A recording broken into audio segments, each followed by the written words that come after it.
Assalamualaikum warahmatullahi wabarakatuh. Bertemu lagi bersama saya Terungkad. Ya, semoga kita semua dimudahkan dalam menghadapi semua urusannya, dilancarkan rezekinya, dan selalu diberikan keselamatan oleh Allah Subhanahu wa taala, baik di dunia ataupun di akhirat. Amin amin Allahumma amin. Pada video kali ini sekarang lagi rame orang yang menyerang Haji Rhoma Irama, yaitu tentang masalah diangkatnya wali oleh Kiai Imaduddin Usman Al-Bantani.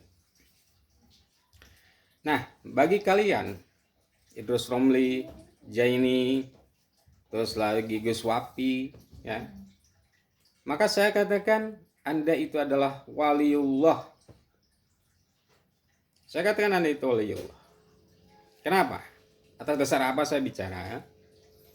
Karena kalian mempunyai ilmu yang luar biasa dibandingkan dengan saya.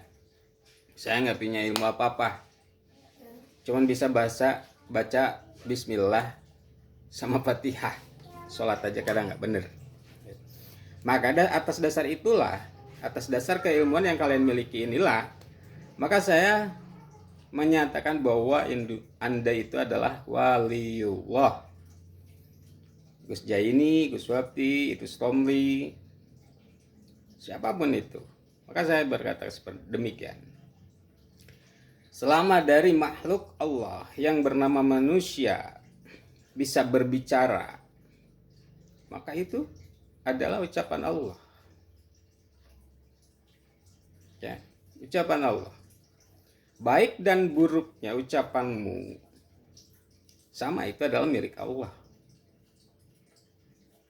Apalagi Anda yang pintar dalam baca Alkitab, jago dalam tafsir Quran, bahkan jago dalam ilmu nasab. Saya katakan Anda adalah waliullah. Nah, di sini untuk masalah kalam Allah atau kalian yang berbicara, menurut saya itu adalah milik Allah, itu adalah ucapan Allah. Antara diterima oleh Allah itu adalah ucapannya ataupun tidak, itu tergantung dari kalian. Ilmumu itu dipakai untuk apa? Ya, jadi yang bisa menilai adalah Allah itu sendiri yang ada di diri kalian. Ya, jadi siapapun orang yang masih bisa berbicara, saya katakan wali Allah. Apalagi Anda yang memiliki ilmu luar biasa di dalam pemahaman agama Islam. Ya kan? Nah, itu. Jadi sekali lagi saya nyatakan, saya ucapkan kalian adalah para waliullah. Gus Jaini, Gus Wapi, Idrus Romli. Ya. Jadi atas dasar pemahaman itulah saya menyatakan Anda itu waliullah. Ya. Jadi silakan teruskan. Silakan. Mau menghujat, mau mencaci maki, ataupun apa, kebaikan atas dasar ilmu yang menjurus ke dalam penghinaan ataupun caci maki, apakah pantas? Itu saja pertanyaannya. Ya. Nah, itu. Kemudian di sini, seperti di video saya yang kemarin, saya pernah berbicara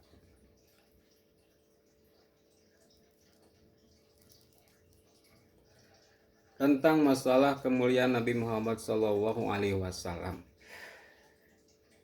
Saya pernah mengatakan bahwa bila saat ini Nabi Muhammad SAW menjelma di depanku dalam bentuk wujud sebagai manusia, maka tidak akan aku imani. Karena kenapa? Nabi Muhammad ada dalam pikiran, nafas bersama darahku. di dalam ruhku. Aku mengimaninya seperti itu. Ahlul Bait yang saya imani cukup hanya 5. Untuk masalah nasab, kalian yang mengaku dzurriyyah Nabi, cucu Nabi Muhammad Sallallahu Alaihi Wasallam, saya pernah berkata bahwa sesungguhnya Nabi Muhammad diciptakan oleh Allah Subhanahu wa taala dalam bentuk raga manusia, fil jasadi. Tidak ada seorang pun dari kalangan mereka, Nabi Muhammad Sallallahu Alaihi Wasallam, baik sahabat ataupun keluarganya, yang mampu menggambarkan Nabi Muhammad dalam bentuk jasad. Nah, itu kenapa? Bahkan untuk akhir zaman ini, berkembang sains, genetik, ilmu, filologi, sejarah, antropologi, tidak ada satu orang pun yang mampu menggambarkan sosok Nabi Muhammad Sallallahu Alaihi Wasallam dalam bentuknya sebagai raga manusia. Itu kenapa? Itu aja pertanyaannya. Kalau betul Anda mengaku cucu Nabi Muhammad Sallallahu Alaihi Wasallam, pasti akan menyadari apa yang harus dilakukan. Itu ya. Kalau misalkan dikatakan sama seperti kita, diciptakan oleh Allah Subhanahu wa taala, Nabi Muhammad itu dalam raga sama seperti kita manusia, berarti beliau bisa kencing, beliau bisa buang air besar, dan beliau pun bisa beranak dan memperanakan. Lalu apa bedanya dengan kita? Sama, sebelum sholat pun beliau mengambil air wudhu, mensucikan diri. Jelas ya, dari situ jelas. Pasti kalian semua bisa menyadari kemana arah omongan saya. Dan jawabannya pun pasti Anda semua pasti tahu jawabannya apa. Kenapa membedakan? Apa yang membuat Nabi Muhammad SAW ini dalam bentuk raga manusia ini tidak ada yang bisa menggambarkan. Yang diibaratkan adalah bahwa cahaya matahari pun masih kalah sama cahayanya Nabi Muhammad, sama nurnya Nabi Muhammad SAW. Ya.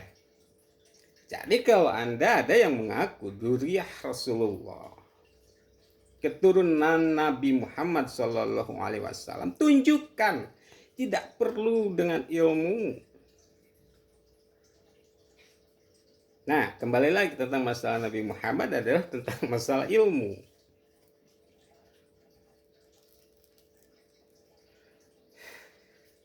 Itu ya, yang membedakan Nabi Muhammad Shallallahu Alaihi Wasallam bersama kita sebagai raga manusia. Itu adalah, itu kalian tahu. Nah, kemudian saya akan bertanya, kenapa Allah memuliakan Nabi Muhammad segitu mulianya di antara kalangan umat manusia? Itu berdasarkan dari akhlaknya. Nah, pertanyaannya adalah, akhlak dulu apa ilmu dulu? Nah, di sini ya kita akan saya buka. Mohon maaf, saya tidak punya dalil apa-apa. Hanya pemahaman dalam keyakinan saya sebagai seseorang yang beriman kepada Allah dan Rasulnya Nabi Muhammad SAW. Pertanyaannya adalah, akhlak dulu, ilmu dulu? Oke, kita kaji ya. Tentang manusia. Manusia itu sebelum berilmu, dia harus bisa bicara dulu. Sebelum manusia berbicara, berarti manusia harus bersuara. Sebelum bersuara, berarti manusia itu harus dilahirkan. Sama tidak dengan prosesnya dengan Nabi Muhammad SAW? Sama. Ya. Lalu apa bedanya? Nah, di sini perbedaannya. Nabi Muhammad itu setelah lahir, kemudian bersuara. Setelah bersuara, berbicara. Setelah berbicara, beliau berakhlak. Setelah berakhlak, beliau berilmu. Nah, beda dengan manusia sekarang. Dilahirkan, bersuara, berbicara, kemudian disekolahkan cari ilmu. Akhlaknya nanti belakangan. Nah, ini yang harus dipahami ya. Jadi di situ perbedaannya. Kalau Nabi Muhammad SAW dimuliakan oleh Allah Subhanahu Wa Taala sehingga tidak ada satu orang pun dari golongan manusia yang mampu menunjukkan wujudnya Nabi Muhammad SAW dalam raga yang sama seperti manusia. Itu karena apa? Karena jelas akhlak. Ya, karena akhlak. Percuma kalau Anda mempunyai ilmu tapi tidak dibarengi dengan akhlak yang baik. Ya. Nabi Muhammad SAW itu berakhlak dulu baru berilmu. Jadi jangan sampai kita sebagai umat Nabi Muhammad SAW ingin diaku oleh Nabi Muhammad SAW sebagai umatnya, tapi tidak mengenal kepada Nabi baginda Nabi Muhammad SAW. Ya. Jadi kesimpulannya, jangankan kalian sebagai yang betul-betul cucu Nabi Muhammad SAW dengan juriah dan nasabnya betul-betul tersambung terhadap beliau, kalau mempunyai akhlak yang baik, tukang becak pun yang kita tidak ketahui nasabnya kemana, maka pasti akan dihormati. Hukum alam itu yang berbicara. Sudah pasti akan dihargai, akan pasti akan dihormati. Apalagi kalian yang mengaku cucu Nabi, berarti harus mempunyai akhlak yang baik. Tidak boleh salah satunya membodohi umatnya, memanfaatkan umatnya, berlaku sombong, merendahkan orang lain. Seperti yang kemarin video saya berkata, bahwa manusia diciptakan oleh Allah Subhanahu Wa Taala dalam bentuk jasadnya dengan semua sifatnya. Sama tidak Allah bisa melihat? Ada sifat Allah melihat. Berbicara di manusia ada sifat Allah berbicara. Wujud ada sifatnya wujud dalam Gusti Allah. Dari 20 sifat Allah dengan segala keagungannya di atas makhluk yang diciptakannya, ada sifat yang tidak Allah sukai sebagai pakaiannya Allah, yaitu sifat sombong, angkuh, dan bohong. Nah, lalu siapa yang memakainya? Nabi Muhammad pakai tidak? Tidak. Cuman di golongan manusia itulah yang ada sebagian yang memakai, ada yang tidak. Dan mereka yang memakai sifat itu berarti sama dengan setan. Nah itu. Jadi ingat, kemuliaan seseorang itu di hadapan Allah di akhirat nanti adalah hanya dengan takwanya. Dan kemuliaan kalian sebagai manusia di dalam dunia itu oleh manusia itu sendiri. Oleh jamaahmu, oleh umatmu. Atas dasar apa? Akhlakmu dan ilmumu. Jadi jangan coba-coba kalian menghinakan jemaahmu, menghinakan umatmu, menghinakan makhluk Allah. kalian tetap tidak akan dimuliakan. Ya. Jadi seperti itu. Jadi tolonglah, wahai teman-temanku, saudara-saudaraku, dalam berislam ini adalah agama yang universal. Begitupun Nabi Muhammad SAW bukan milik golongan, tapi milik seluruh semesta alam. Ya. Baik, mungkin cuma itu untuk video kali ini, tanggapan saya kali ini. Mohon maaf bila ada salah dalam saya berucap. Itu hanya karena emang saya bodoh.